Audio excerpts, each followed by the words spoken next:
I want to welcome you to another debate in this series on significant and, in this case, certainly provocative public issues. And I want to thank all of you for showing your support of the endeavor by attending, particularly on a Friday night. I appreciate you coming out to hear this. I want to give a special welcome to those who are watching us on the live stream channel, in particular the Maxwell Alumni Network. The question before you tonight is whether or not the New York SAFE Act deserves our support. I'm Grant Reher, Director of the Campbell Public Affairs Institute, which is sponsoring the debate series. The question of the SAFE Act obviously touches on broader issues about guns, gun control, crime, individual rights, and the public good. It's an issue that divides the country and this state. And in addition to implicating a lot of different issues, it raises high emotions. And we can't possibly sort all that out tonight, but we'll try to provide some insight. Before I briefly go over some of the ground rules, I want to thank some people. First, I want to thank the four panelists who you'll meet in a second, and you've got their bios in front of you, who have agreed to debate and who have donated their time here tonight, as well as their preparation time, in order to do this. And in particular, I'll mention that the Assemblyman changed his flight to Atlanta for the Final Four to be here with us tonight. He's leaving tomorrow instead of today. We're grateful to that. And John Lott had to deal with the perils of Pauline kind of experience to get here in terms of maintenance issues with the flight, changing to another flight, and arriving just before the debate started. Again, I won't introduce them as you have their bios. I'll just simply identify them and for the two teams in the order in which they will speak. In favor of the proposition, we have, again, in the order in which they will speak, Leah Gunn Barrett and Robert Spitzer. Against the proposition, we have Assemblyman Will Barkley and John Lott. I also want to thank Kelly Coleman, Bethany Wallowender, and Stephanie Lee of the Campbell Institute, who have worked very hard to put this event together, and the group of Maxwell graduate students and undergraduate student volunteers who are helping out this evening. I also want to give a particular thank you to our co-sponsors for this particular debate, the Chancellor's Task Force on Gun Violence, which supports the effort to have spirited debate on this issue and encourages continued dialogue and conversation at the reception that will follow this, which I will add they sprung for, and throughout after the event. Now let me briefly go over the ground rules and expectations, particularly for what you can do to help make this debate a success, and your participation is essential in this. The more specific ground rules are contained in the handouts that you received when you entered. First, just a reminder to please silence your cell phones. We have four panelists, again, who are going to debate the proposition. The speakers will alternate between each side, and they'll each have about 7 minutes to make their initial presentations to you. Then they'll have an opportunity as teams to further rebut and question what the other has said. After that, we will open it up to you. You'll be able to pose questions or make points directed to one or the other teams. And once you are recognized, and I will call on you, we have microphones that will be passed to you, and we ask two things. First, that you wait for the microphone, as we want to have your comments be part of the archived program and the live stream program. And second, that you are brief and to the point, because I'm sure there's going to be a lot of you who will want to speak, and we have limited time. Then each team will have a very brief chance to make a closing argument. And after that, you will render your decision and also get a chance to tell us whether what you heard affected your views in any significant way. And I'll say more about this at the end of the debate. In the reception that follows outside, you'll have a chance to meet the debaters and to continue the conversation. Let me make one final request before I bring the debaters in. Some of you are here, at least I hope, because you're wrestling with this question or because you want to learn more. Others may be pretty sure already what they think, and that's fine too. We just ask for mutual respect and civility, and I think given the nature of the question and some of the emotions that it attracts, I want to repeat that: mutual respect and civility. Let me just share one last thing on that thought. I will tell you that I have been told by some that trying to have a debate like this on this topic in this time is a bridge too far, that it won't work. And the reason why it won't work is that it will turn into a shouting match, perhaps between the debaters, but certainly among the audience. And we have a smaller audience tonight, but I would just ask you to help me to prove them wrong. So I think that covers it, and now please welcome the panelists.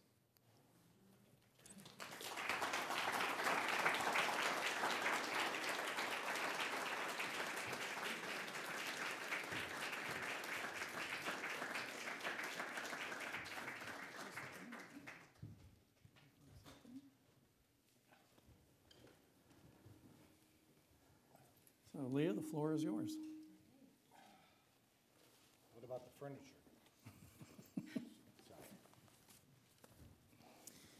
Okay, good evening. Since we're here in Syracuse at University, I'd like to say, first of all, go Orange, and wish the team good luck tomorrow night.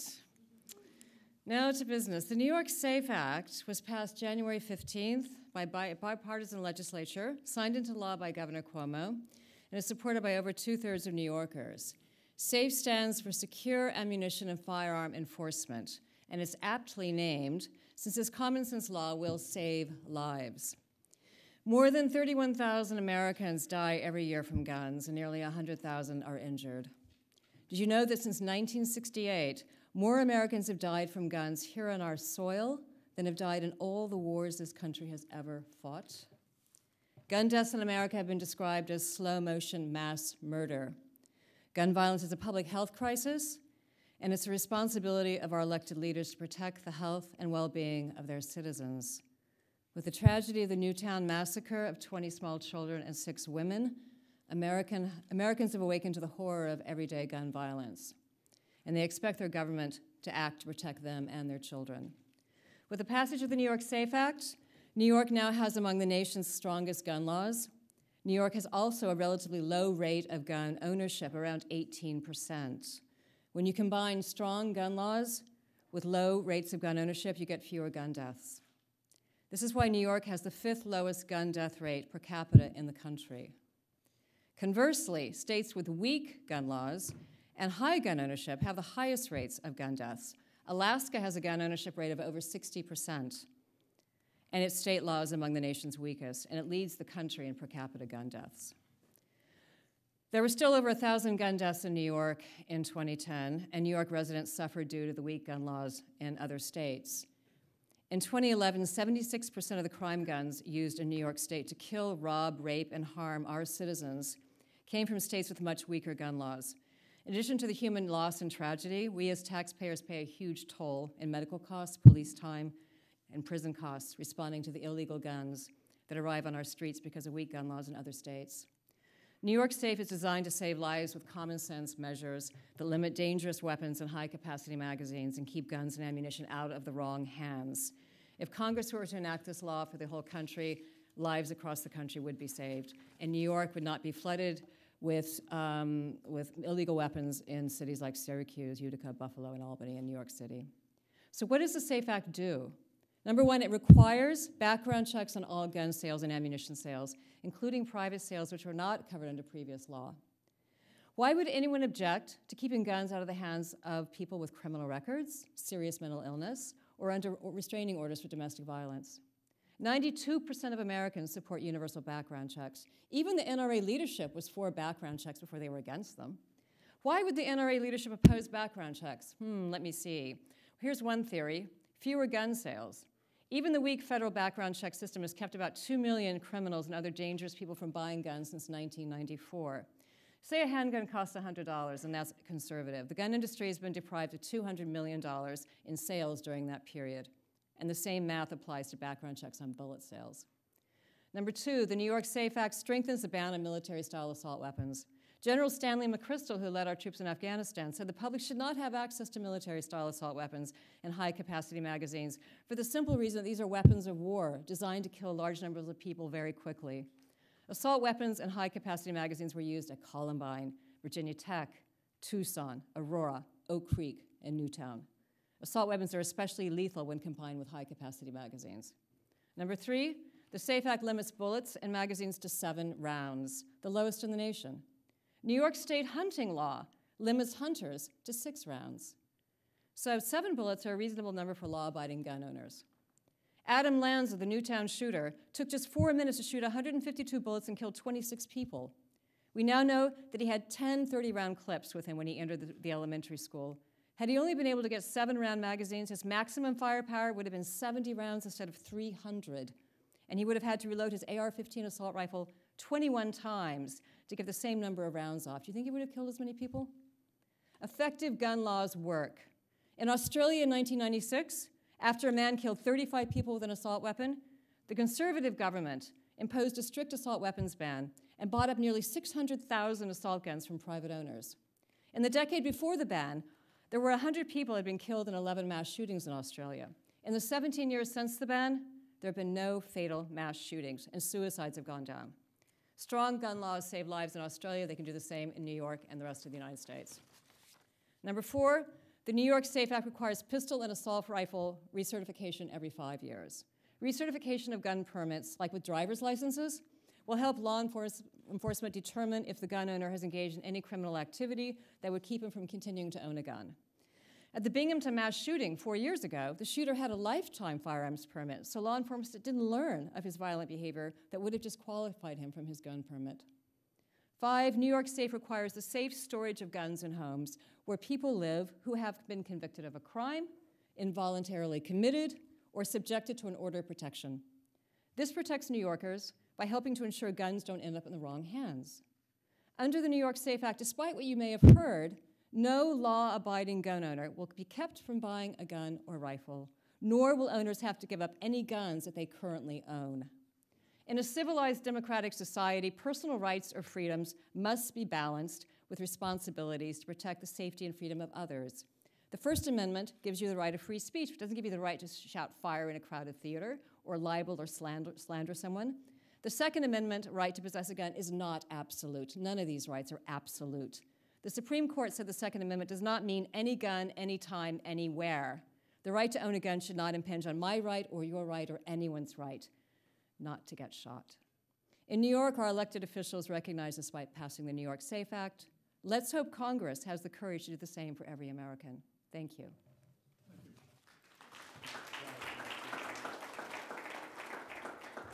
Sallyman Barkley. Thank you. It's a pleasure for me to be here this evening, and I want to thank, obviously, Grant Rear and Syracuse University for putting this debate together, and also want to thank and say hello to and welcome my fellow distinguished panelists here. Frankly, I'm surprised there's so many people here tonight. I figured most of you guys would be traveling to Atlanta, but I appreciate you putting off your travel plans until tomorrow. I'm kind of surprised I'm here today. I'm really not an expert on gun control policy.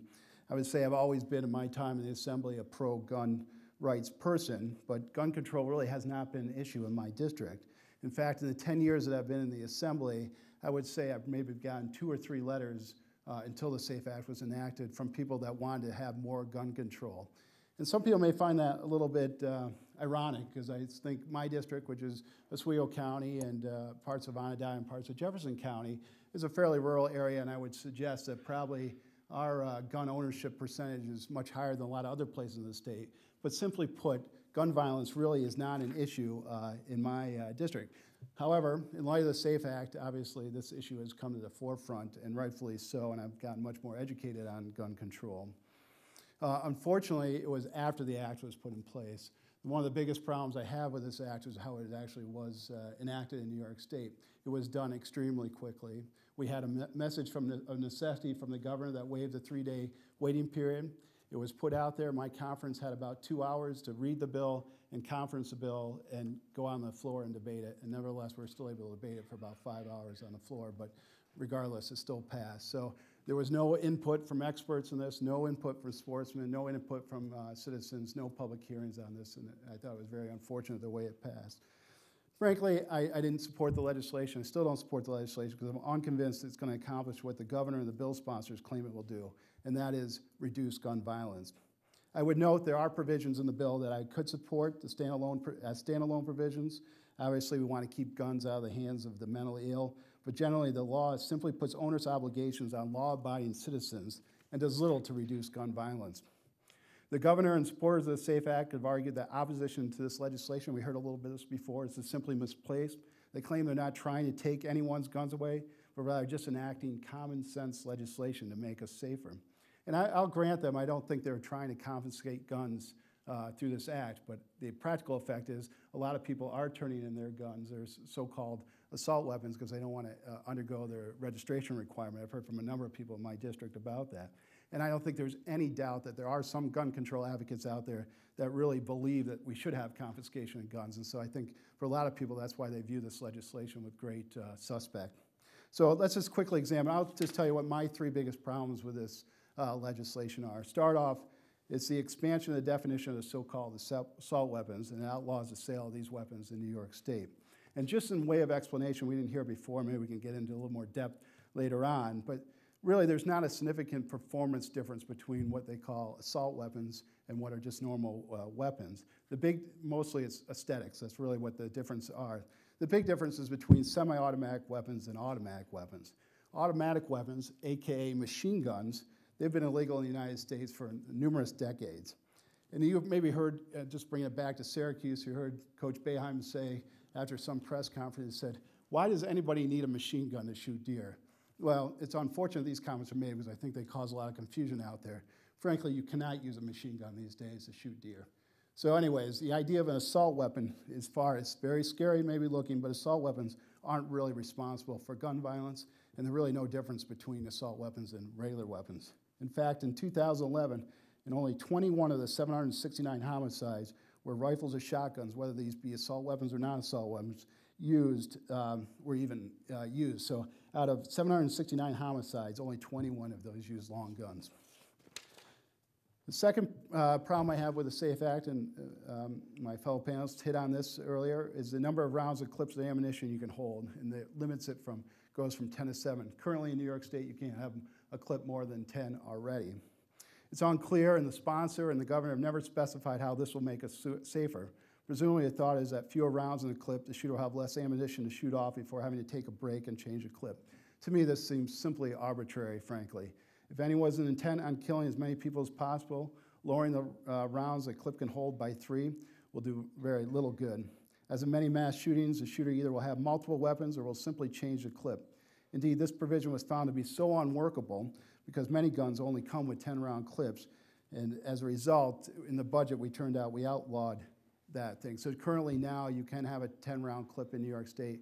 However, you can only put 7 rounds in that clip. Third, the last issue I really have with this act is the requirement that background checks be performed on anyone purchasing any type of ammunition. It also states that ammunition can only be sold by a licensed firearm dealer or a person who is considered a seller of ammunition and is licensed by the superintendent of the state police. Further, any large volume purchase of ammunition must be reported to law enforcement officials, although the law is silent on exactly what the law enforcement official is supposed to do with this information. Again, the sponsor hasn't really explained how this provision will make us any safer. The governor hasn't explained how this will make us any safer. Presumably the thought is background checks on the purchase of ammunition will keep ammunition out of the hands of those who are dangerous and who shouldn't be in possession of firearms. And maybe this will, but people will still be able to buy ammunition in other states, and even there's been a talk that they could buy it over the internet into New York State. New York State doesn't have jurisdiction for sellers outside of the state. And frankly, if someone's intent on purchasing ammunition, there's every opportunity to do so. So rather, this provision, in my mind, simply places yet another burden on law-abiding gun owners. Obviously, I think all of us here, our hearts go out to the victims of gun violence, and I think particularly for the families of those children killed in Newtown. And unfortunately, I've seen it time and time again in the legislature. Whenever there's a tragedy, it's natural that people want to answer. They want answers, and they want to prevent those tragedies from happening again. And this is where the problem is. And very often, the legislature wants to act. They feel like they have to act. And unfortunately, when you act in haste, it often leads to bad legislation. And I think that, frankly, was the case with the SAFE Act. Thank you.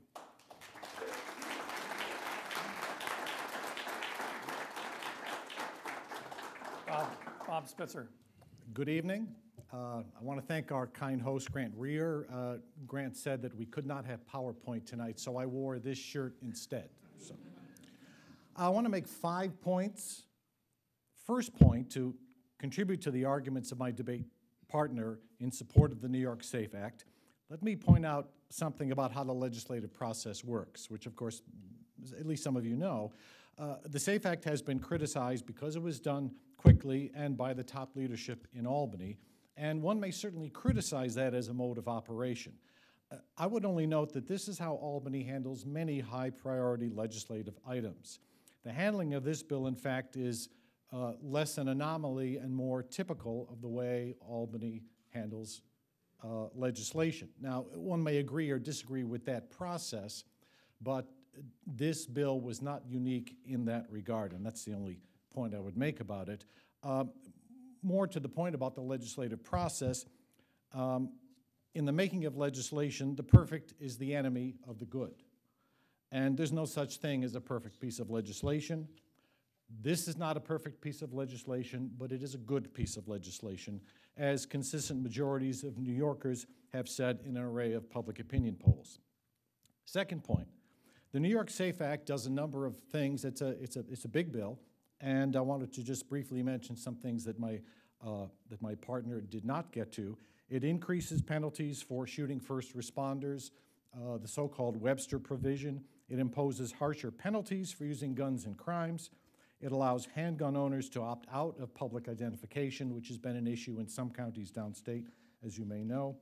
It requires the reporting of stolen guns within 24 hours, and designated mental health professionals who, in the exercise of their reasonable professional judgment, who believe that persons receiving mental health treatment are, quote, likely to engage in conduct that would result in serious harm to self or others, are to report that information. Third point, this law has been criticized by some as, in effect, a de facto handgun ban. This has been a debate in my county quite a bit because of the new 7-bullet magazine restriction in the law as it pertains to some handguns. So a handgun that, let's say, an existing handgun that someone may own, a Glock-style gun that has, let's say, a 14-bullet magazine, may not have a 7 or a 10-round magazine that will fit into that handgun. And also some handgun manufacturers may not make handguns with smaller capacity magazines, although obviously many do. Obviously, if under the new law, if you own a gun that has a 10, that can hold 10 rounds, you're okay as long as you only load it with 7 bullets, and as long as you can count to 7, you're fine. However, larger magazines can be modified either by the owner with a kit or by a dealer or a gunsmith. Now that involves some trouble and expense without question, but it's not so different from the time in the 1960s when new rules required all cars to have seatbelts, and I actually remember this sort of. Cars on the road without seatbelts back in the 1960s, and there were some, had to be fitted for seatbelts either by the owners or by a car shop at some cost and trouble for the owners. But that didn't result in a de facto car ban. And unlike cars from the 1960s, there are plenty of handguns and long guns today for which the magazine size limit is not an issue. In addition, gun manufacturers that still want to sell handguns in New York will have to make them with smaller magazines to conform to the law. And here I have much confidence that capitalism will prevail and gun sellers will want to continue to sell handguns in New York. Fourth point, the New York SAFE Act is compatible with the Second Amendment as the Supreme Court has defined it in the 2008 Supreme Court case of D.C. versus Heller, and as that was applied to the states 2 years later in the McDonald case. By its definition, according to the court, the Second Amendment protects the right of people to have a handgun for personal self-defense in the home. As the court also noted, existing gun regulations pretty much are fine in the court's view, and nothing in the New York SAFE Act abridges Second Amendment rights. Fifth, why focus on assault weapons? Perhaps the most controversial element has already been suggested, has been this question of assault weapons. And civilian weapons that fire semi-automatically are not new. They're over a century old, but assault weapons are relatively new. They were actually designed at the end of World War II by the Russians, copying a German design for military use in either fully or semi-automatic fashion to lay down a field of fire, and various features of assault weapons were designed for that purpose. Of course, the weapons that are designated now as assault weapons are semi-automatic. The Soviet AK-47 was the grandfather of these modern weapons. They only came to the American market, the American civilian market, in about the last 30 years.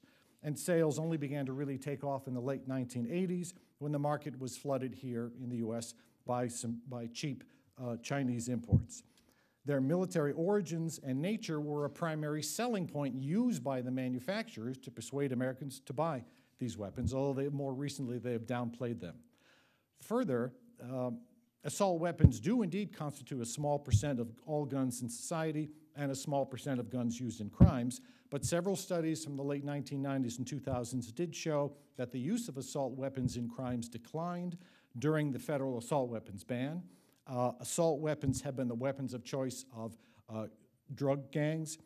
Between 10 and 20% of police officers killed in the line of duty have been killed with assault weapons, and a majority of mass shooters in the last 30 years used assault weapons as they are defined in the federal Feinstein bill. Finally, police organizations consistently favor these laws, as do most Americans. Thank you for your kind attention. Thank you.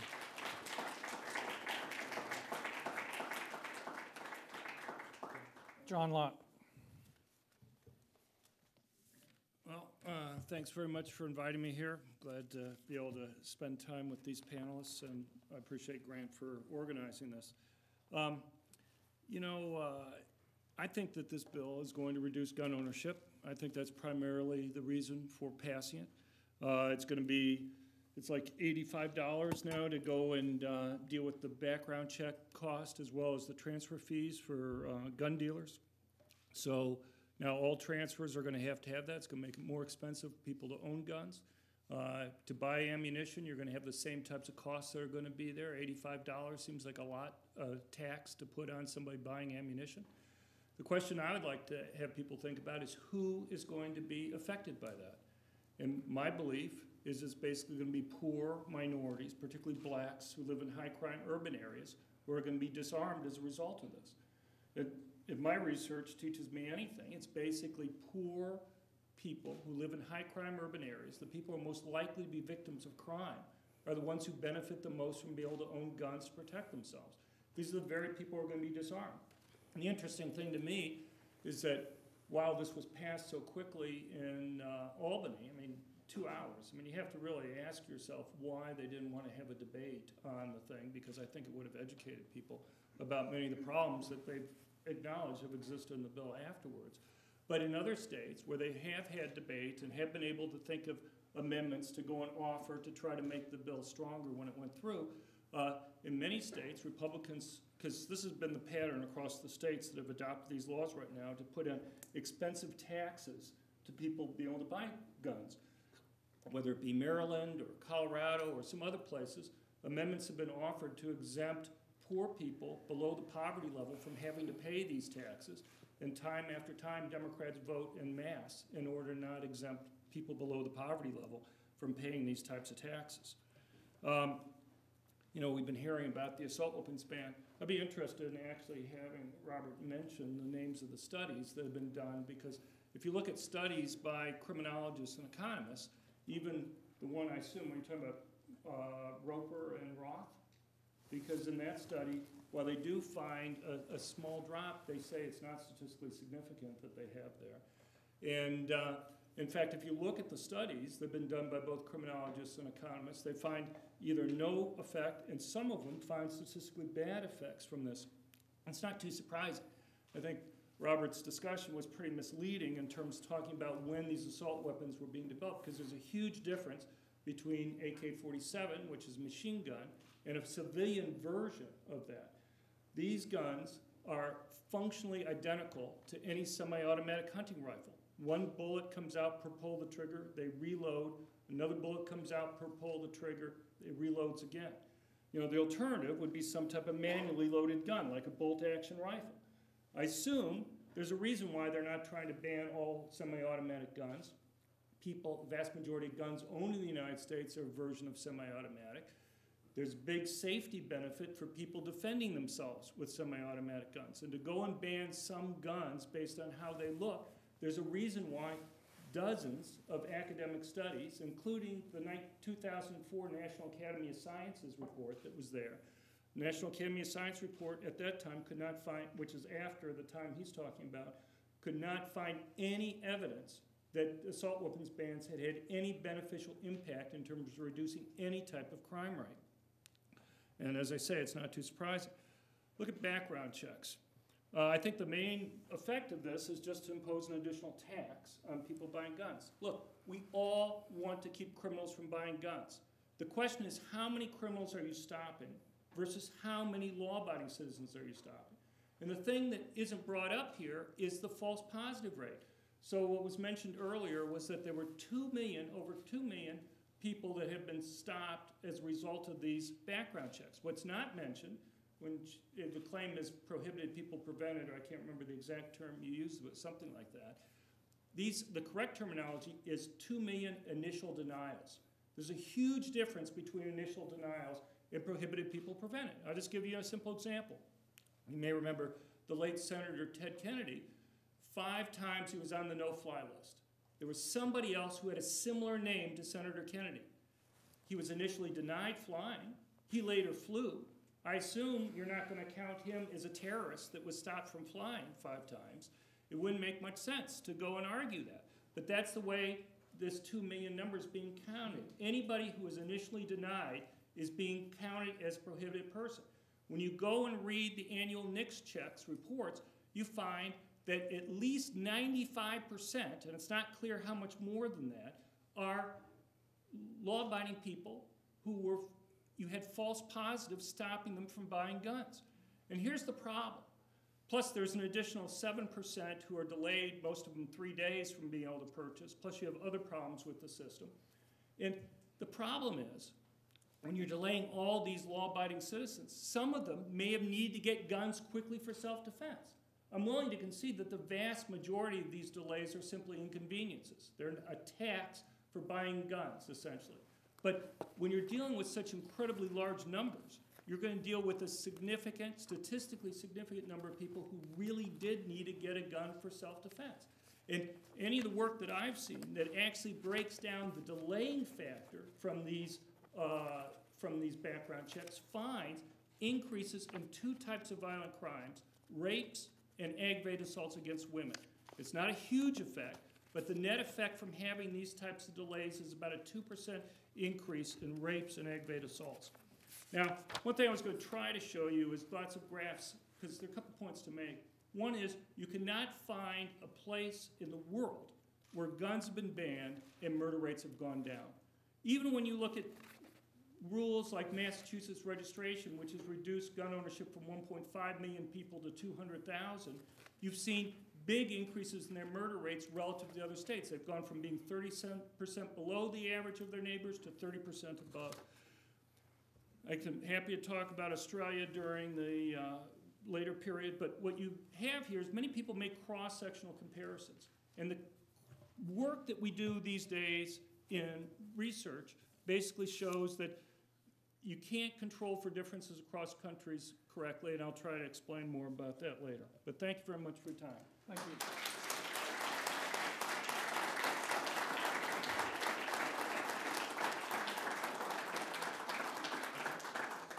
So we have our first period of rebuttal, and this goes to the affirmative, arguing for the proposition, and the floor is yours. The two.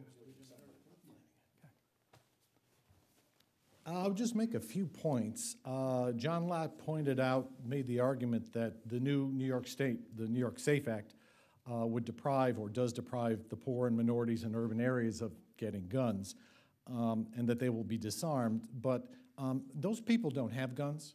Demographically speaking, the category of the population that is least likely to be gun owners to begin with is the category of the population that John Lott just described, poor, minorities, urban areas. There is no appetite or desire in general among civilians in this category to have guns, and their gun ownership rate is extremely low. That doesn't mean there aren't any, obviously.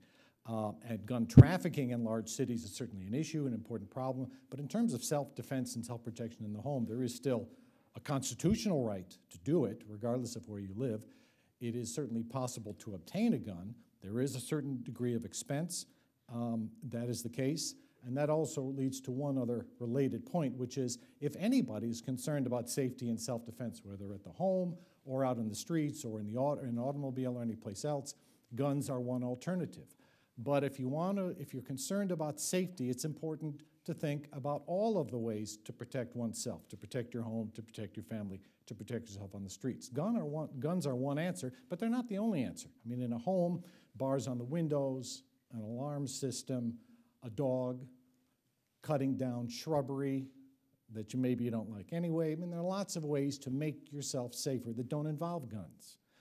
So if safety is your concern, guns certainly merit consideration, but they're not the only thing.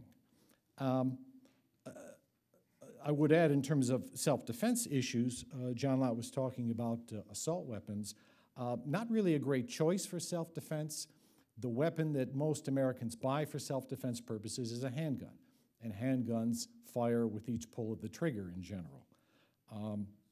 And of course, Vice President Biden recommends a shotgun. So I'll just present that to you as you wish. It is certainly true that the roughly 2 million gun purchases or gun applications that have been rejected through the Brady background check system don't necessarily represent the end of the line, but one of the important things to remember also is that the purpose of law, one of the purposes of law is to deter bad behavior. And it is a worthy objective to make it difficult or more difficult for people who shouldn't have guns to not get them. That doesn't mean that they may not be ultimately successful to some degree, but anything that makes it more difficult, more precarious, more dangerous is a good thing if you're somebody who's not supposed to have a gun. And that's indeed why we have laws in general. It is certainly the case that laws are violated. People talk about, gun laws don't make any difference. One often hears that because criminals won't pay attention to the law. But first, criminals do care about the law. And in addition, the purpose of I can think of no law that people don't violate. I can't think of a law that isn't violated. So it's not a very strong argument to say that the law is useless because it's violated. How are we on time? Okay. Let me just stop with that. Okay, so I'd like to address the points made about universal background checks. If you think of our current national background check system, it's like when you go to the airport this morning. I was flying from JFK up here, and you have to go through incredible security. As you know, you take off your shoes, you take off your belt, you remove almost everything, and then if you don't want to go through the machine, you have to be patted down. And so if you look at our current background check system, one line is security. You have a background check, you go through, you take off your belt, you do all those things. The other line, you just walk straight through, you don't do anything. And 40% of gun sales, at least, probably more, people could just walk through this line without having any security whatsoever. Did you know that after 9/11, that Special Forces found in Afghanistan an al-Qaeda training manual? And the training manual actually said, once they translated it, that the terrorists should come and gun shop in America. This is great, it's so easy to buy guns here. And that's the reason. They can buy them at gun shows, states that don't have gun background checks at gun shows, private sales, and that's what they were doing. That's what the Mexican drug cartels are doing. They send us drugs, we send them guns.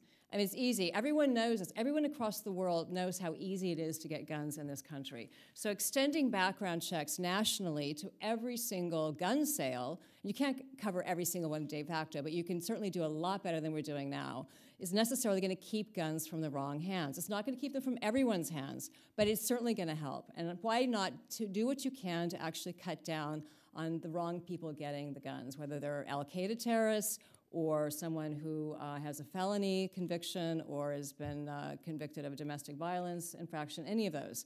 So I think that's just a common sense thing that we should do. And 92% of Americans are supporting background checks. So, and the NRA, again, leadership, we can understand why they would oppose that. Mr. Lott mentioned that in other countries when they ban guns that in no instance has crime gone down. Well, that's not true. The United Kingdom had a terrible shooting in 1996. It happened in Dunblane, Scotland. Some of you may recall, similar to the Newtown shooting. 13 5-year-olds were gunned down during their gym lesson with their teacher. And a guy came in, Thomas Hamilton, had two guns with high-capacity magazines. He got off many rounds and slaughtered these kids. Within a year and a half, the then Tory government, the conservative government, started legislation, and then it was completed when Tony Blair, the Labour leader, was elected in 1997 and passed, basically banning handguns from the United Kingdom. And initially, gun went up, because there's always a lag effect when you pass a new law. But since, in the past decade, I mean, gun crime levels are continually declining in the United Kingdom. 39 people were killed by guns in England and Wales in 2011, 2012, during that period. And the recorded number of crimes with guns they've declined 8 straight years in a row, 16% in the period 2010 to 2011. And handgun offenses are also declining. The big problem in the UK now are offenses committed with knives. And some of you may recall on the morning of Newtown, there was a small news item in the paper about a man in China who had attacked children at a school in China with a knife. And the result of that was 23 children were injured from this terrible attack, but nobody died. When Adam Lanza walked into Newtown with his AR-15 assault rifle with his many high-capacity magazines, we saw the result of that. 20 dead 5-year-olds and 6 dead women teachers and the principal and the school psychologist. And the other point I want to make is the NRA has been very good at selling this line that guns protect you. Having a gun in the home is self-protection, it's for self-defense. Well, nothing could be further from the truth. I mean, just think of Adam Lanza's mother. She had an assault rifle and some pistols. It didn't help her, did it? These DAs who were gunned down in Texas recently, they were armed. Didn't help them, did it? A lot of people, there are many, many instances of people who've been armed. My own brother was carrying a gun when he was gunned down in his business in Oklahoma in 1997. It didn't help him. So I think it's a big myth that guns in the home protect you. You're 22 times more likely to use the gun on yourself or someone else that you know, a depressed teenager in your household knows where the gun is, gets a hold of it. Husband gets angry at his wife. Many women are felled by guns in the home through men that they know, through their intimate partners. So guns in the home simply do not protect you. The risk of suicide increases astronomically. Suicide rates are much higher in this country because people use guns and they succeed with guns.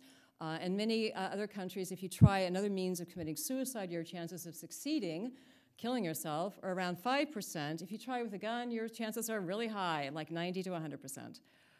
So I think we need to educate people. We need to educate Americans about how dangerous guns are. They're lethal weapons. We should not be letting just everybody get their hands on one. I think there should be strict requirements on who is able to obtain large capacity magazines, for example, or buying bulk purchases of guns or ammunition. Those kinds of things need to be monitored. We live, after all, in a society that's plagued by gun violence. I think people are saying enough is enough. Too many people have died. When I go and talk to schools or children, I say, how many of you have been affected by gun violence? And these are small kids. It's tragic, 6, 7, 8, 9 years old. 30, 40% of the hands go up. And do we have to live in a society this way? And then I'll just close by saying the NRA School Shield program, the one irony of their proposal for this is that they're going to require background checks on the armed guards. Thank you.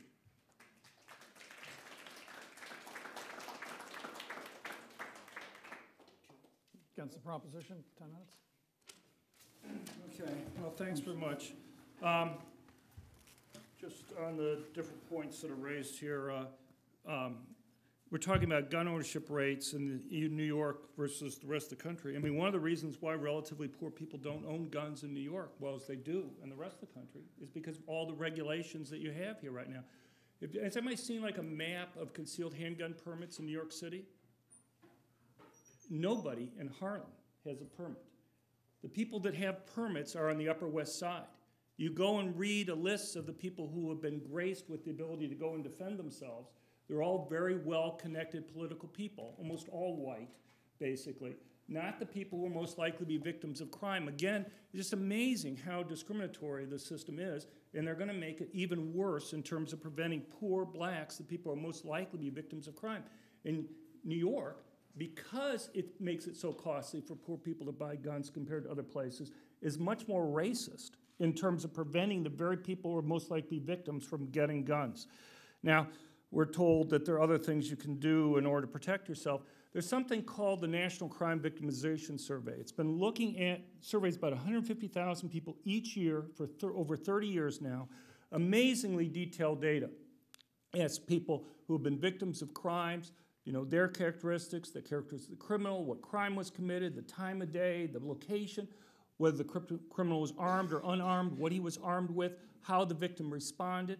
And what you find when you look at all those data over all those years is that by far the safest course of action for people to take when they're confronted by a criminal is to have a gun. And it's particularly true for people who are relatively weaker physically, women and the elderly.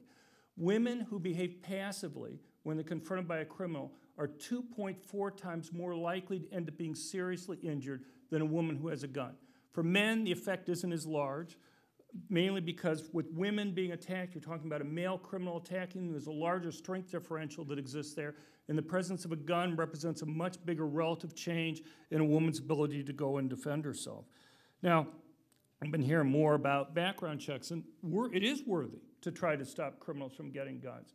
But look at the data. You can go and just Google and look up the most recent report for 2010 for the NICS system.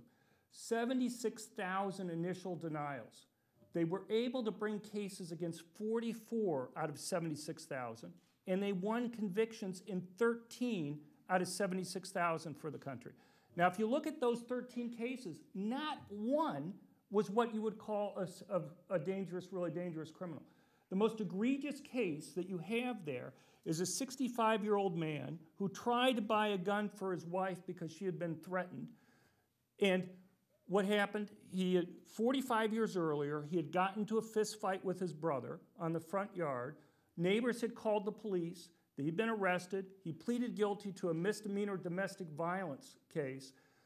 When he filled out the 4473 report, you're supposed to list any prohibiting offenses that you have. He claims he didn't realize that was a prohibiting offense. Prosecution successfully argued that he should have known about it and that he did. He was convicted of perjury, went to jail for 3 years. The other cases that you look at are often 2-3 decades old. These are the 13 cases that they're getting with the federal law that's there. So you have those 13 cases that we're putting in jail versus other people who are being stopped, as I was talking about before, who aren't even allowed to get a gun or delayed for long periods of time because of mistakes in the system with false positives. As was mentioned earlier, the claim that we hear a lot about that 40% of these gun sales don't go through background checks. It's simply a lie, like most of this other stuff. If you look at the study that was done during the Clinton administration, which they rely on, what that looked at, it looked at a survey of 251 gun purchases, 1991 to 94, most of that before the Federal Brady Act went into effect.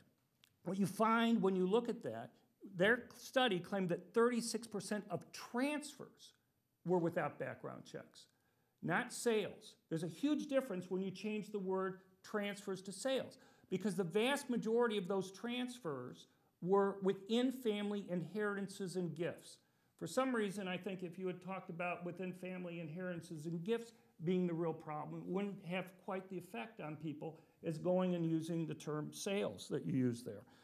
Now, I don't deny that gun laws can decrease criminals from owning guns when you go and ban them. The problem is, who do you disarm the most? And what you find, just take a simple case, when you go and you ban guns, every time, not just Washington, D.C. and Chicago, which most of you may realize had huge increases in murder rates and violent crimes after. I mean, the normal excuse afterwards, well, you couldn't really expect the bans to work there because unless you ban guns every place in the country, the argument went, criminals could go and get guns from Maryland, Virginia, or from the rest of Illinois. And so, but that doesn't explain why it went up. It may have explained why it didn't go down, or may not have gone down by a lot, but it's just not Washington, D.C. and Chicago. The claim about the UK is false. You can go to my website, johnarlott.com, and if you go under Piers Morgan, okay, I don't know if you've seen discussions I've had with him, but what I've done is I've gone and got the raw data, and I have the links from the UK Home Office, and you can see there was a 50% increase in murder rates after the 97 gun ban went into effect. It's fallen back down after, went up for 8 years, and then it's come back down. It's still higher than it was before the ban, but what she fails to mention is that it wasn't just an 8-year lag that kind of all of a sudden kicked in and started having a benefit. What they did was they increased the number of police in the UK by 18% right at that period of time. 18% increase in police has a noticeable effect on what's going to have in crime rates. And it's right when the police change that you see the drop. If you have a theory for why it should shoot up by 50% and then all of a sudden fall 8 years after because of the ban, I'd be very interested in hearing it. Now, you know, these background checks, I want them to work, but why is it that the White House refused to negotiate on trying to fix all these false positives that were there? Why wouldn't Schumer deal with any of the false positives? If you have a minimum of 95% of these background checks ending up in law-abiding citizens being prevented, and many of these people really needing to go and get guns, why isn't there any attempt to try to fix it? If private companies, which do background checks on people all the time, had anywhere near the failure rate that the government has in terms of incorrectly identifying people, they'd be sued out of existence. Why can't we have the federal government have to meet the same standards that the federal government insists that private companies have to make in terms of the background checks? I think the real reason why we have all these failures and the delays and the computer breakdowns, which it's interesting, computer breakdowns are really high during Democratic administrations. They basically fall to 0 during Republican administration, and then they zoom back up again during Democratic administrations. And so if you're at a gun show and the computer breaks down for 2-3 days at a time, which it's done more than a few times now under the Obama administration, what do you think happens to all the gun sales at the gun show at that time? They can't go through. Could you imagine running businesses where your business could be randomly stopped for 1 hour or 2 days or 3 days, and they won't even tell you when they're going to allow you to go back up in terms of completing sales? And people wonder why people don't trust the Obama administration and others to be fair adjudicators of these types of laws that are there. You know, it's interesting. You may be running into the time of your teammate. I just want to remind you of the time. Right. Well, he asked for 1 or 2 minutes. Do you still want that? Yeah. Okay, go ahead. Well, they You're doing a hadn't, great job. I don't want to they take that. hadn't gotten, I appreciate your involvement, but they hadn't gotten up to the sign that when I was going to switch. I think it's right there. Well, I want to just quickly get back to the SAFE Act. I think these statistics are actually very interesting, and I think there's a lot of truth in what my colleague John was saying in it. But one thing that's been brushed over a little bit here is, again, the expansion of what the definition of an assault weapon is and exactly what that means. I just want to go through some statistics because I was surprised when I first read these in New York State. The homicide by weapon type in 2011, there were 769 total victims of homicide in 2011 in New York State. Of those, only 5 were by rifle, 16 were by shotgun, 33 were by firearm type unknown, 161 were by cutting or stabbing, 31 were by blunt instruments, 28 by hands and fists. The long and short of is what I'm saying is what we are worried about, these assault weapons really aren't the danger in our society. And that's why I get back to the fact is, why are we banning these guns in New York State if they're really not the problem of gun violence in New York State? The only other, can I go for 1 more minute? Just quickly, on the process in New York State, there is no doubt, certainly we've used methods of necessity in the past and we waived the 3-day waiting period. Usually that's done in a budgetary time when we're trying to get the budget done on time, or it's done when we're near the end of session and just time is running out, session has to leave. There is no doubt in my mind that this bill was rushed through the Assembly and the Senate because they were trying to take advantage of the national mourning that rightfully so that we were having in Newtown. They were worried if they put it out there, they were worried if we had actual public hearings on this and we had experts coming in, they'd realize that the logic of some of this legislation that was put into the SAFE Act just wouldn't hold up. So granted, the process is broken in Albany, but this is one time where they've really pushed it through, I think, just to get the bill passed, not necessarily to try to beat a deadline or try to get something done that has to be done immediately. Thanks. Thank you.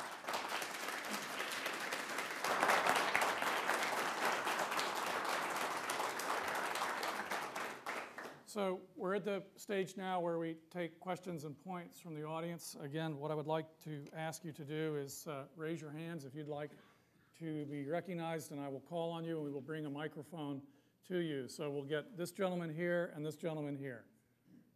This gentleman here and this gentleman here. Thank you. My name is Keith DeWitt, and only obliquely have we addressed the mental health aspects of this particular law. Up until now, everyone had the understanding that if a person went to seek psychiatric counseling, and if the therapist thought they were going to be a danger to themselves or others, if the therapist really was sure about this, they would put them into the system. However, guidance that takes effect today, I will be happy to share this with the panel after this meeting.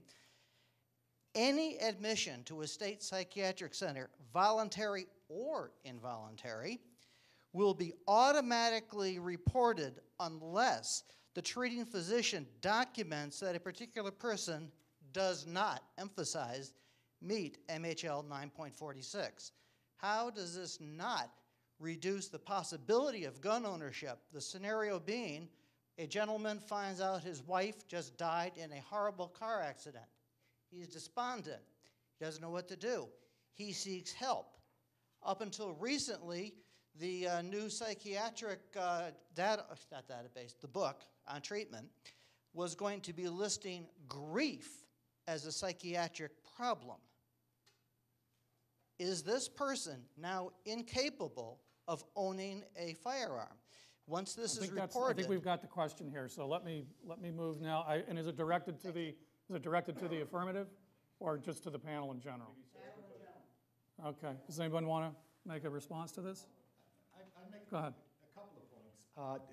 The mental health provision is the most complex by far, and you probably know well that many in the mental health community are very concerned about the wording, the implementation, but it does give discretion to the mental health professional if, you know, in his or with the wording in the law says, yeah, if in his or her own judgment, professional judgment, they believe, well, I'm just saying, it's right here in front of me.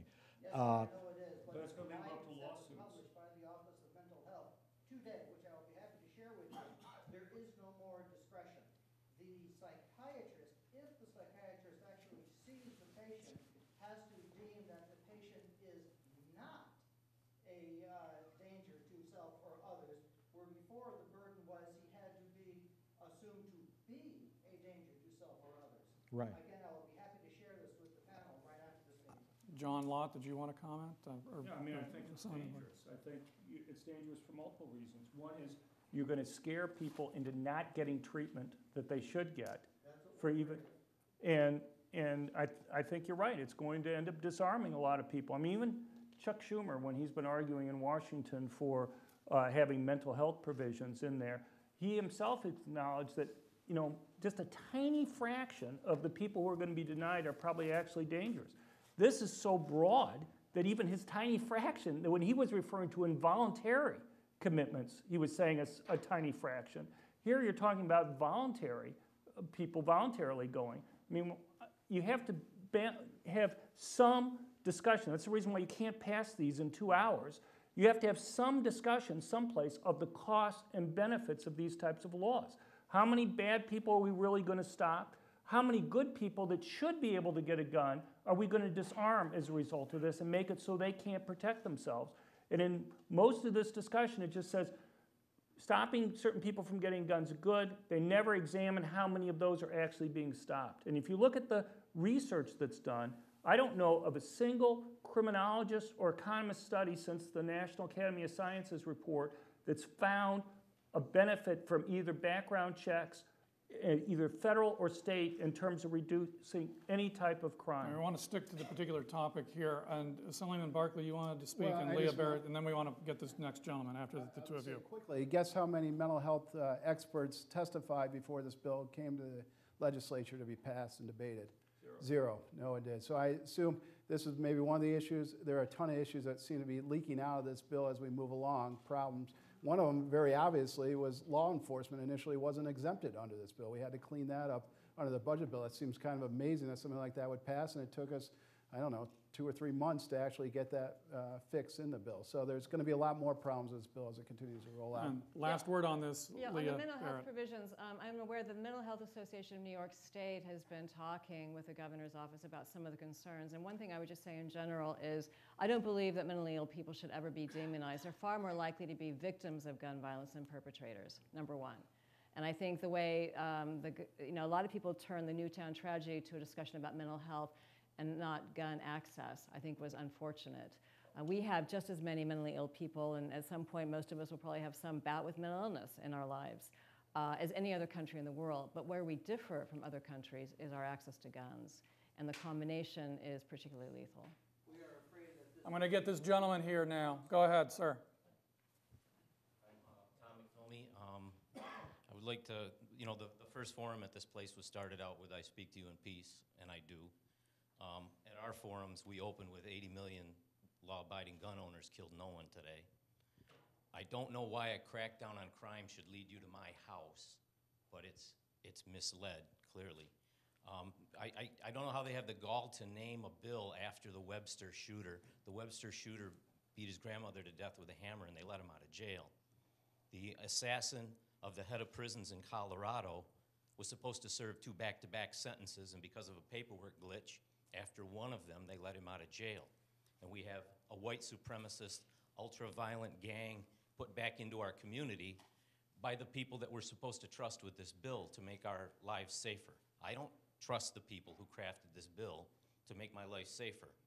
We take home defense seriously. We think it's our responsibility in our home to do something proactive. The 30-round clip can't be disinvented. It's out there. There are hundreds of thousands of them out there.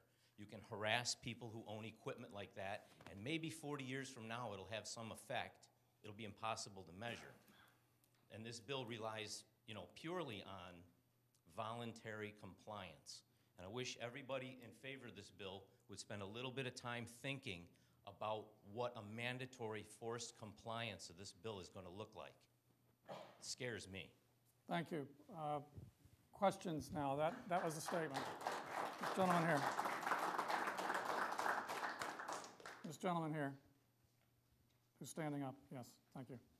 Thank you. The issue of mental health has been brought up, and it should be pointed out that in terms of mental health, the Obama health care bill actually increases the amount of time young people can be put on a health care plan. I don't know too many people without health insurance who are getting mental health treatment. The majority of killers of these mass killings, in which 17 of the last 20 have occurred in the United States, are 18 to 25 white males. If we want to talk about health care, let's talk about the fact that it's easier for me to access a gun than it is for health care. Who else here? We're hearing statements, which is fine. Go ahead. A really quick question. Mine's a two-part question. I'll ask you the second part first, and then we'll use that when I ask you to think about the answer to the first part. Is what will encourage criminals to follow the law of having 7 bullets in a magazine as opposed to 10? And the first part of the question is, how will having only 7 rounds in my gun when I'm defending my family against a murderer or rapist make me safer? Is that directed to either team in particular? Well, I could think how it would make you safer, which is you'd be less likely to shoot somebody you don't want to shoot. We have a certain image of, Bruce Willis and Arnold Schwarzenegger and, about how these things, happen. And it's a movie image very often. And the idea that, if you have 30 rounds ready at the trigger, you're 3 times safer than if you have 10 rounds at the trigger, so to speak, I think is not a sound judgment about how the gun can be helpful in a self-defense situation.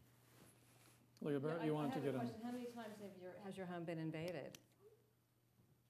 My mother's house has been invaded. Your home. Has your home been invaded? Well, when I was living with Mom, yes. Okay. And remember, the hunters are limited to 6 bullets. And when someone is being attacked, we saw it down at the Empire State Building when the police were firing. And they were firing because and your adrenaline starts rushing when you're in a fight or flight situation and you have a gun on you. People tend to put up to fire off many more rounds than they would if they were thinking more coolly and rationally. And this is just a fact of human nature. If you have a high-capacity magazine with 30 rounds, and say you have your assault weapon for home protection, and someone comes to the door and you start spray firing because you're in that zone, you know, a lot of damage can be done. I think of the grandma who came downstairs and she heard a noise down in her living room. It was around Christmas time, and she thought her home was being broken into. She came downstairs with her gun, shot her grandson who was looking at the Christmas lights on the Christmas tree. So, you know, mistakes can happen too when you're tense and afraid. But actually, most home invasions occur during the day when people are at work. And one of the big problems here in New York, I was talking to someone today here in Syracuse who's a prosecutor. And he said that a lot of the guns they recover originate here in New York State because they've been stolen. And remember, guns don't start out as illegal. There's not a factory that makes illegal guns. Every gun at one point was legal. What happens in between? A lot of guns are stolen through home invasions. You know, people break into people's homes and they steal what's valuable. They steal guns, and then they become illegal. So I just think you have to be very careful. Look at the data. The data is important. You are more at risk. You yourself and your family, and women in particular, are far more at risk. Domestic violence. Firearms were used to kill more than 2/3 of spouse and ex-spouse homicide victims between 1990 and 2005. Women are more at risk when guns are in the home, and children, I would understand. And men tend to commit suicide with guns.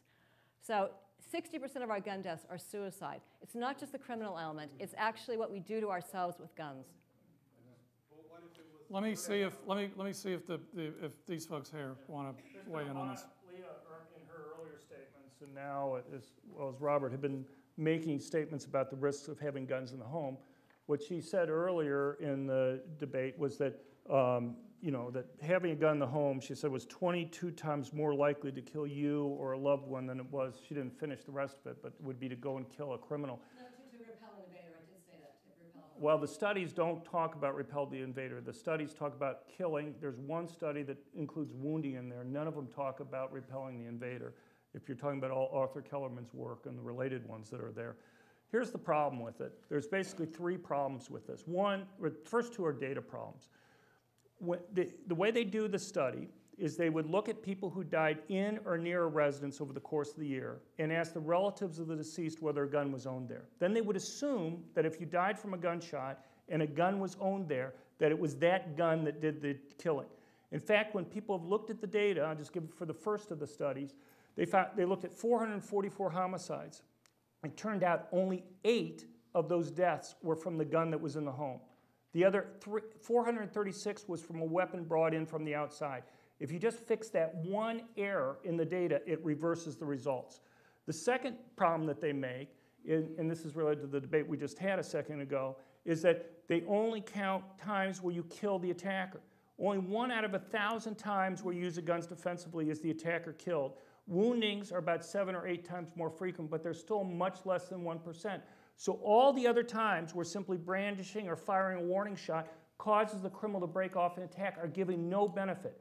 If you fix that one mistake by itself, that also reverses their result. Finally, there's a huge theoretical problem in the stuff that they've been referencing, and that is, here's the study. They go and look at people who died in or near residence, ask the relatives of the deceased if a gun was owned there. But then, as a control group, they find people who are the same age, sex, and race who live within a mile of the deceased and ask them whether they owned a gun in the home. And they run a regression on whether you owned a gun in the home, on whether you died. Here's the problem. Let's say we were to study the efficacy of healthcare or hospitals this way. And so we went and found people who died in a city over the course of the year, asked their relatives whether they'd been to the hospital. And then we have a control group who are the same age, sex, and race, and ask them, and live within a mile of the deceased, and ask them whether they've been to the hospital. My bet, if you ran a regression on that, you'd find people who went to the hospital are much more likely to die. Now, are we going to go and lobby against hospitals? I assume nobody would do that. The problem with this public health research is they don't deal with something that any other field of statistics knows about or deals with, and that's endogeneity issues. The problem is you want to have 2 equally sick persons. see whether one goes to hospital or not a healthy person. Yeah, I think that- I think they we got talked for a long time, both of them. Well, I think we have the gist of the. No, but I just, Assemblyman Barkley, did you want? Well, I'll be very brief. I don't think the question was really answered. You said, how will that prevent crime? It wasn't a question of what the individual legal gun owner is going to do, but is a criminal going to actually take a gun that has a 10 round and only put 7 rounds in it? It seems to me it's highly unlikely. And the fact is, what we're really getting down to, you say 7's enough. I mean, why not 4 or 5? I mean, would you like to get down to 1? Is that really the issue here? And it seems to me it's starting to get a little arbitrary when you're talking 3 rounds versus, you know, I can give 10 you or 20 10 rounds. cases from just December where I didn't even try doing a news search very much, where people in their homes had to fire more than 10 bullets in self-defense because you had either 3 or 4 robbers break into the home simultaneously. Now let's get this gentleman here. My name's Stephen Simpson. For my sins, I've lived in Maryland, then New Hampshire, and now New York.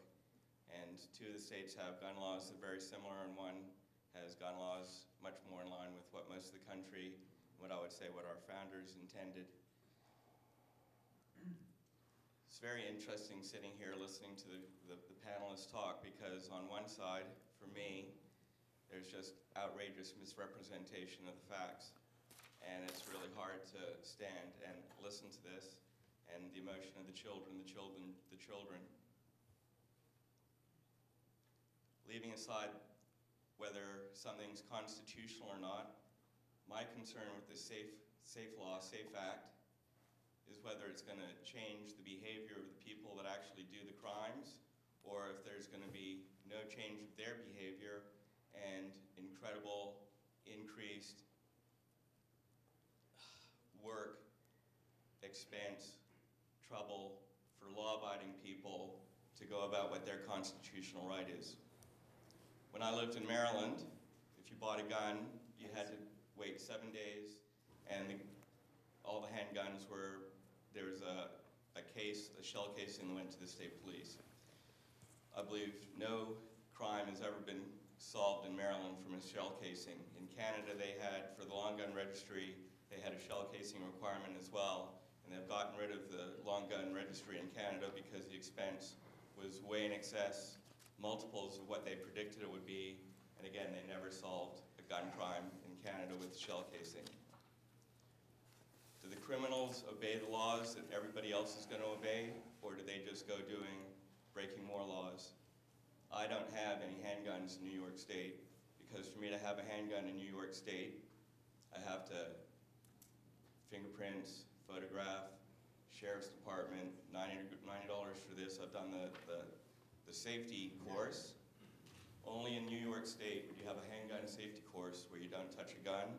You don't have to show that you can load a gun or unload a gun. You don't have to show that you keep your finger off the trigger.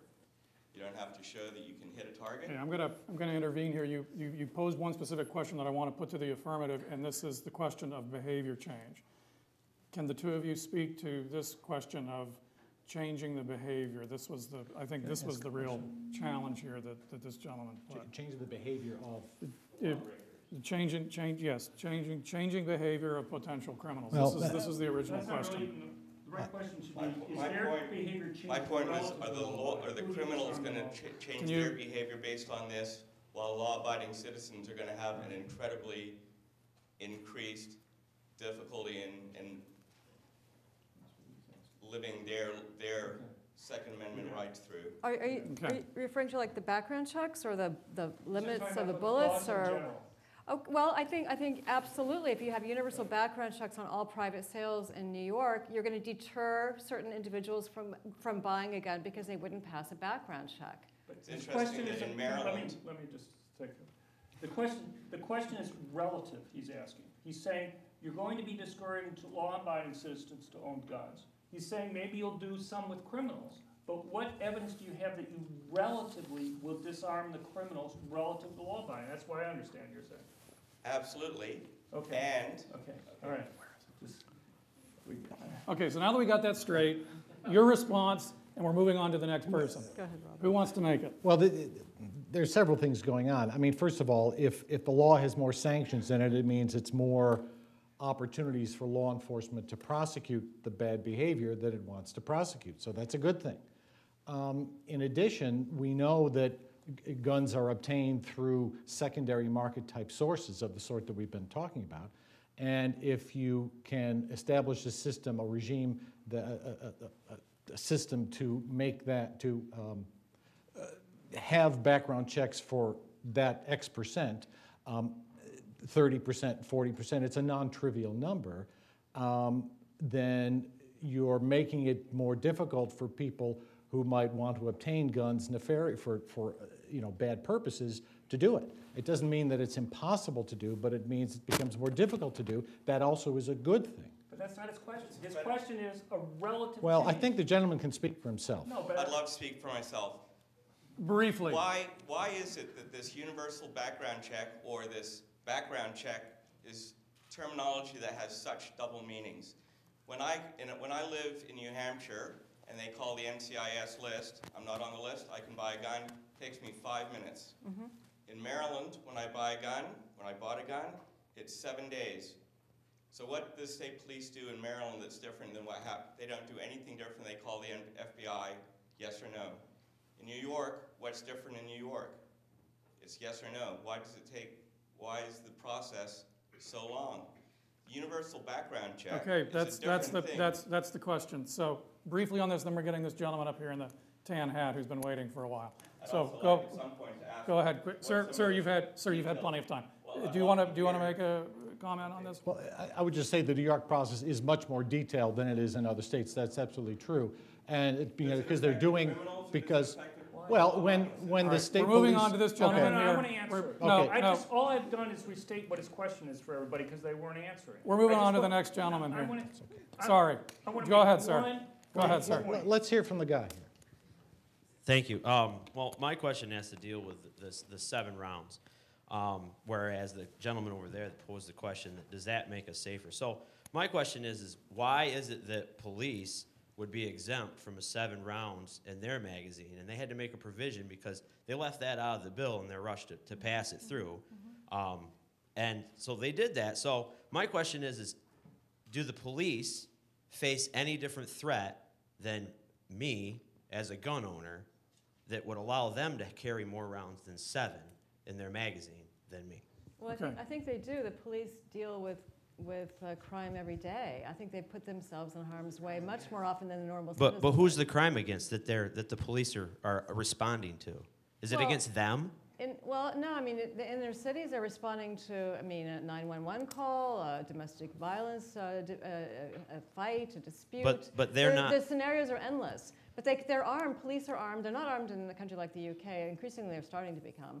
But here in the United States, I think police are constantly in situations where they unfortunately, because there are so many guns out there, they have to have guns, and they are enforcing the law. But why do they? You didn't answer the question. The question was, do they face a threat any different than I do? Absolutely, they do. They do, because the criminal effect is the same on me as it would be on them. Well, they're dealing with crime day in and day out. What is your profession? They're responding to a citizen. Under attack. Yeah, they're responding to a citizen that's under attack. They need 10 rounds, but the citizen can't. But the citizen can't have 10 rounds to protect themselves? It's the same attack. It's the same attack. No, I don't think it is. No, not at all. Go ahead, the assemblyman here. There's a lot of assumption by gun control advocates that people that have handguns are just haven't been trained. They don't know what to use a handgun from. The lesser rounds in a handgun's better. A lot of people I know, and a lot of people in my district, are highly trained in having handguns, highly trained in self-protection. So it's not like a bunch of people that have handguns or any kind of weapons are necessarily a bunch of cowboys out there not knowing. And that's the other point, because in his response, Mr. Spitzer's are very responsible and have the ability to understand what the dangers of a weapon are and how to use it properly.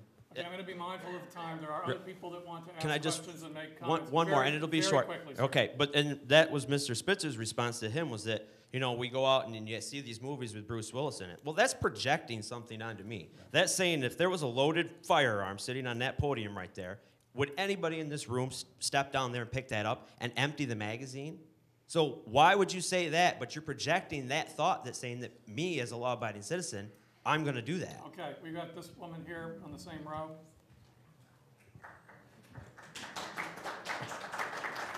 So in keeping with the format of the forum, I will try and pose a question by the time I'm done. But I would like to say, as a woman and a mother of a young child whose safety is my responsibility, I feel safer with the gun in my home. I would say that right off. If you bring up women being victims, that is how I avoid becoming a victim, first off. My first question is, if my home is under attack, and I, in my adrenaline rush, as you've mentioned in a situation like that, load 8 bullets, which I fire, this law makes me the criminal.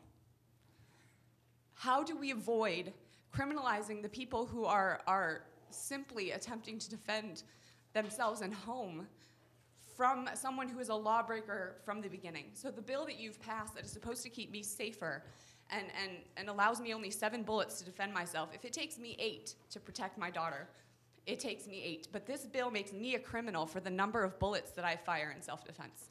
How do we address this issue? Is there a way to address the issue? Do you see an issue, either side, with this facet of the bill? So we've decided that for personal safety, we need to limit the number of bills. If someone in the process of defending their home fires 8, what assurance do they have that they are not now the criminal based on the legislation you've passed? Well, if you load the gun after the criminal breaks in, it's too late. So, right. So, Well, I mean, presumably you... Any responsible gun owner with a child in the house does not have a loaded gun next to the bed. That's right. So that's number Good. one. That's important. Yeah. But I promise you I could load it in time. There's a locked door, there's a large dog, there is 30 seconds for me to get that gun loaded, I promise you. Well, if it's a magazine, you have it ready to go, right? So she's a criminal? No, so you put in 7 bullets, If and you know the law you put in is 7 and you're good to go. She's asking. I know the law is 7 and it takes me 8. She's just saying, let's say she loaded 8. If What I would hit happen? him 6 That's times what and she's he's asking. at least stopped, and I need another one, he's still coming, am I a criminal for firing 8 times? Is what I'm asking you. Yeah, she's just asking a hypothetical question. Am If I she a loaded criminal? 8, would she be a criminal? Mr. Lott, I think she's No, but if they don't. I think if you had a lawyer and they saw the circumstances, then they could probably argue that you were defending legitimately your child, and it was certainly not in a case like that. I mean, I think there's discretion. We're not talking about things that are just completely set in stone. The scenario you outline, I hope it never comes true for you. By the way, I hope that never ever happens. And I hope you haven't. For their sake, it doesn't. Yeah, and I hope you've never been broken into. And I'm pleased that you keep your gun locked and without any ammunition around your child. I don't know how old your child is. But that is one danger of children are curious and they can get their hands on things, and there have been many accidents. I'm sure you've read about them, and I'm glad you're a responsible gun owner. But I think if that scenario ever did arise, you would have obviously the sympathy of any jury. Your lawyer would make the case. The judge would take that into account. So I don't think that you would not be in jail for that. I'm certain of that. Doesn't the whole thing just point out how arbitrary the rounds from going from 10 to 7? There are very good purposes why I think they did that, but in reality, what are the reasons? It's kind of arbitrary. Well, one, I'm not convinced that they didn't pass it, so I think they could outlaw guns that didn't have 10-round clips in the first place. So those guns would be outlawed.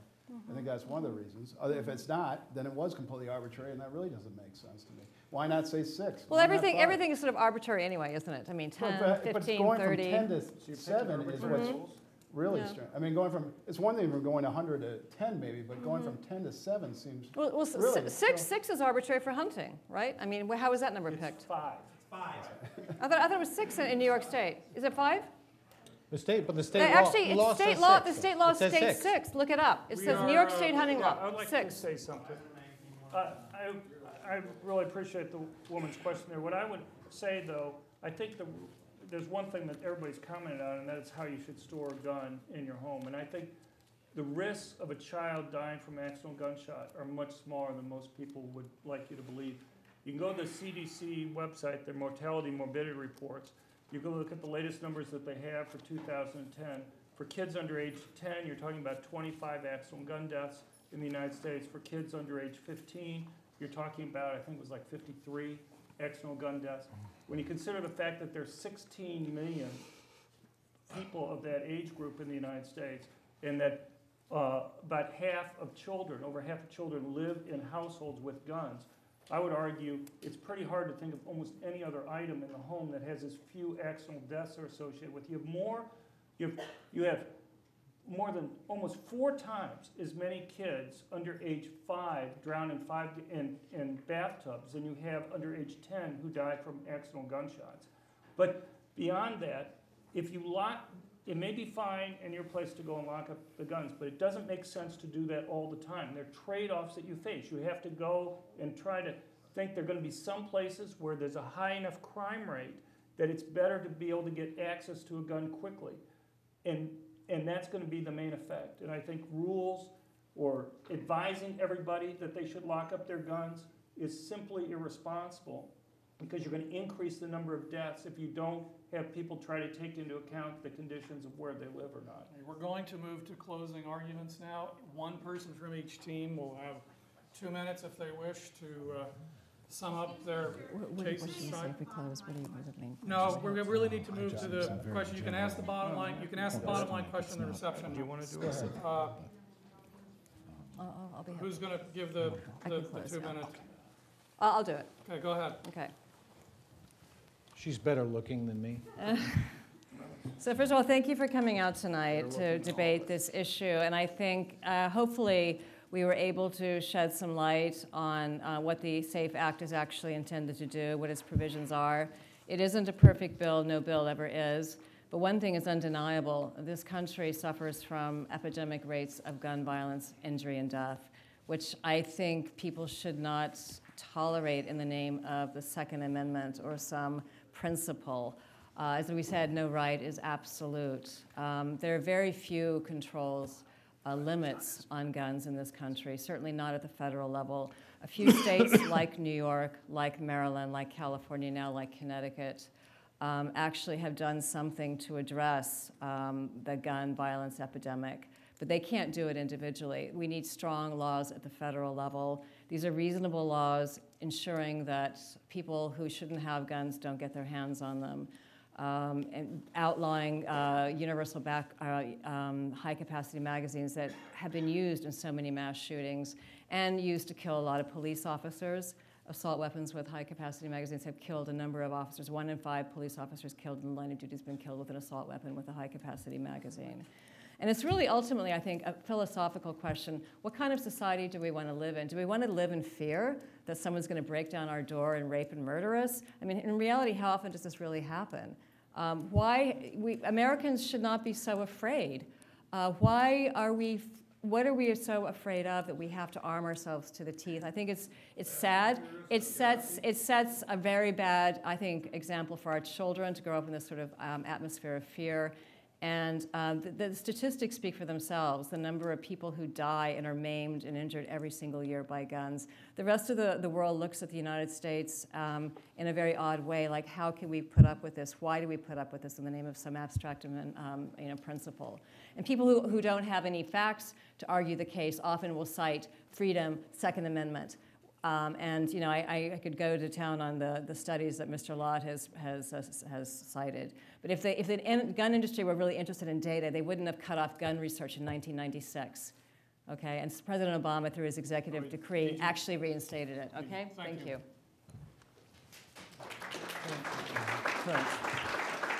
Well, again, I appreciate being invited here. I'll just say I haven't made any Freedom or Second Amendment arguments. People can make those. To me, the reason why I got involved in this debate was to deal with safety, to try to make sure the types of threats that people have been talking about haven't been occurring here. 78% of the counties in the United States have 0 murders in any given year. 3% of the counties that represent about 23% of the population have over 70% of the murders. And if you go and look at those places, New York City, other places, will show a map. It's not evenly spread out. You have certain very high crime rate areas. The Obama administration came out with a report in 2009. I may not agree with it all completely, but they claimed, the Obama administration claimed that 80% of violent crime was gang related, and the vast majority of that was drug gang related. Where do you think the counties that have 0 murders, where do you think the high gun ownership rates are in the United States? Those are the places which have the high gun ownership rates, not the ones that have the 3% that accounts for all. I just mentioned a couple things really quickly. with 2 exceptions, all the multiple victim public shootings in the United States have taken place where guns are banned. Okay? The Aurora, Colorado shooting last summer, 8 movie theaters within a 20-minute drive of the killer's apartment. Only 1 posted signs banning permanent concealed handguns. The killer didn't go to the movie theater that was closest to his home, didn't go to the one that had the largest auditoriums. He went to the only one that banned concealed handguns. Every one of the multiple victim public shootings in Europe have occurred in places where guns are banned. Even in Switzerland, which has concealed carry laws much more easy than the United States. Here's the bottom line from my research. Police are the single most important factor for reducing crime, but the police will tell you they virtually always arrive on the crime scene after the crimes occurred. There's 2 groups of people who benefit the most from owning guns.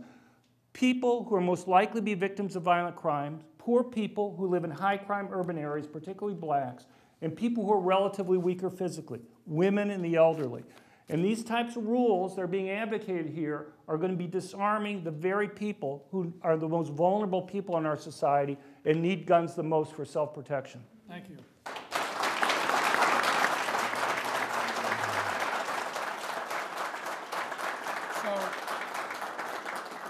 So again, I want to thank the panelists for a very spirited debate, for being mindful of the time.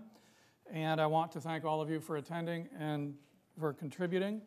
If you had a question that didn't get asked, I invite you to ask that question in the reception that follows. Let me have just another second to give you a couple reminders and invitations here.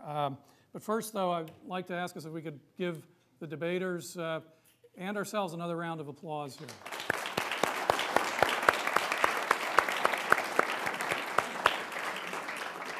Before I remind you about the closing ballot, I want to say a few words about our upcoming debates. We are sponsoring a debate on campaign finance from a national perspective. This debate is going to be held later this month in Washington, D.C., so obviously you won't be able to attend that, but I would ask you to look for that archive video in late April on the Campbell Institute's website, campbellinstitute.org. And if you have ideas about debates for next fall, please get in touch with me. I would very much appreciate hearing them.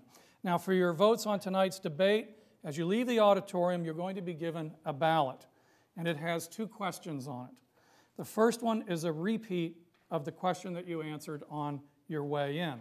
The second one digs a little deeper, and it asks whether your views changed to the other side, whether you became less sure of your initial opinion than you were going in, whether you became more sure of your initial opinion on the way in, or whether your opinions just stayed completely the same.